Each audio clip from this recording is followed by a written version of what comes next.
Africa is the world's richest ground. Africa is the world's richest continent. In fact, Africa holds 90% of the world's economy. Why then is Africa the richest continent, yet Africans are the world's poorest citizens? Well, folks, hello and welcome to Africa Now. It's time with me, your host, Search. All right.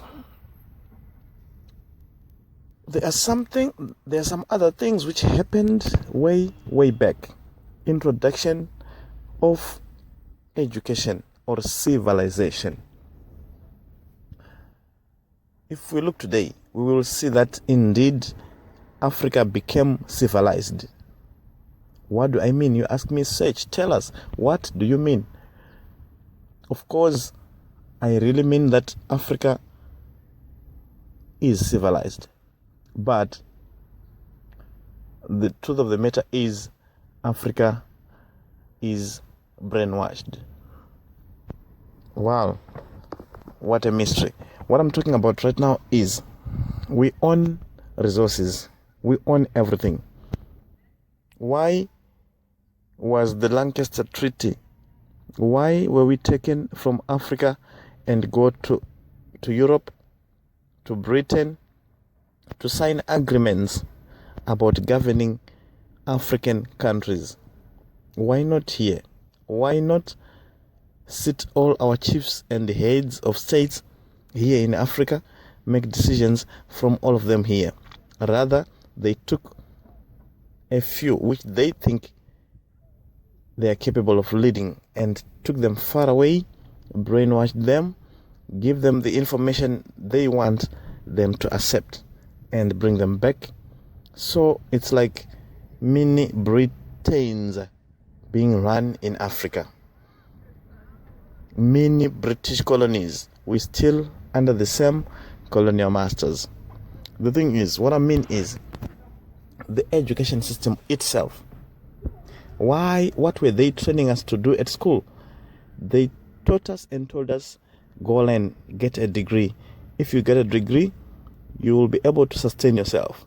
Go learn, you have something called knowledge or wisdom. You stand from the age of 7, attaining education until the age of 23. By the time you finish university or college or become a graduate, you are already 23, 24. But have you considered, why is it that the white man's child becomes a boss at 18? What about the time of learning and becoming a graduate? How did he learn managing those businesses? What time did he spend?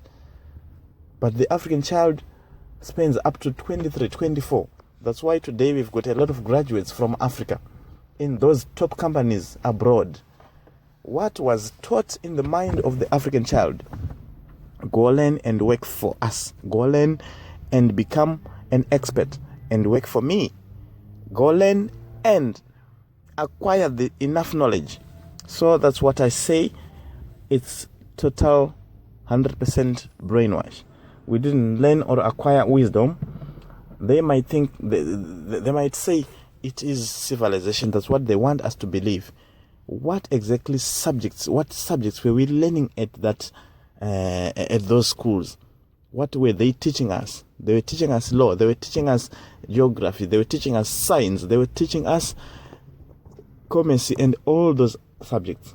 Why is it that there are no subjects that teaches how to run businesses, that teaches how to govern resources? Why is it that there are no subjects that teaches how to be politically independent? Up to date, all the African states, we can say this country attained its independence with so and so year and what time.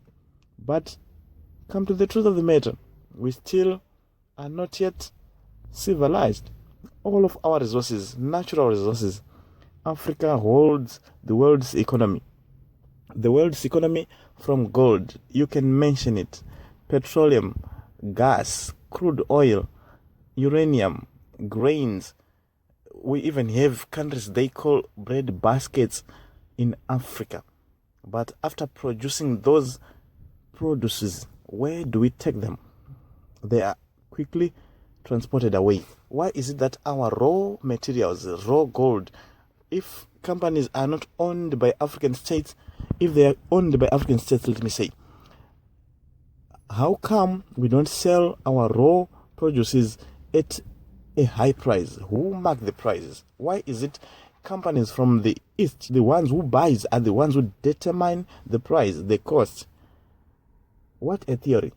I've got my farm, I do my farming, whatever I produce from my farm.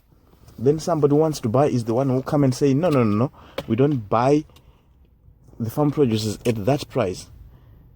Wonderful, amazing, isn't it? Isn't it amazing? So, Africa, did we attain civilization or we attained brainwash? Today, I'm always roaming the what? Why is that? We were taught not to depend on ourselves. We were taught to able to work for them. We were taught knowledge, wisdom, and we can actually build those machines. How come there are no companies that manufacture and start building those machines here in Africa? Yet the raw materials are from here in Africa. They take the raw materials, take them across to the west, to the east, and produce them into semi-finished products, and they bring them as already things which are ready just to be assembled. Then we just do the assembling here. The prices are determined from them, but the raw products are from here. We've got enough 100% diamonds from Botswana. But why is it the companies that produce the diamonds, they just buy the raw diamonds, take them across, when they bring them back and sell the jewelries or the produces from the raw diamonds, they are times 10 the price which they got the raw diamonds from us. Now, what is the reason why Africa seems to be the richest, but yet it is the poorest? Now, we've got one major problem, because everything we have are being exploited at free or for free. The end of the thing is, the truth of the matter will be, our leaders now, they become greedy. They just want to exploit us, from us, their citizens. They are people which they are supposed to be leading. They come to us and take the remaining, because everything was taken from our colonial masters. Why is it that the presidents and the leaders and the chiefs and the rulers in Africa now are the ones who are fighting to fatten their pockets? Because they are not also in control.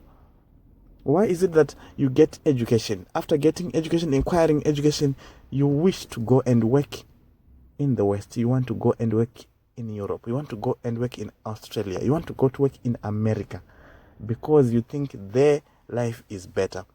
The truth of the matter is, we also have people who need your services here, but you can't do that here because you see that there are no opportunities.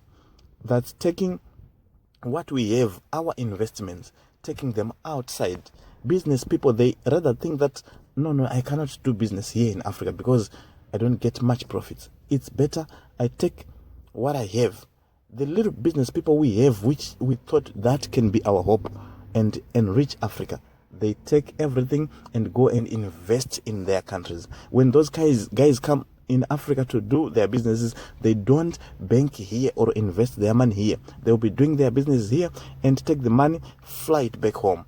What is the problem with Africa? What is it that we need to do? As I said on that note, I want to liberate the mind of the African child. We want to liberate the mind of the African person, the real African, and produce a true Africa. We were not civilized at the time they brought the so-called brainwash stuff to us. We were already civilized from the back. Way back there, we had our chiefs and rulers running our things smoothly. If you can see, we had our diamonds, our houses were decorated in those diamonds. Though we didn't know what to use the diamonds, we still had them and we were governing our things.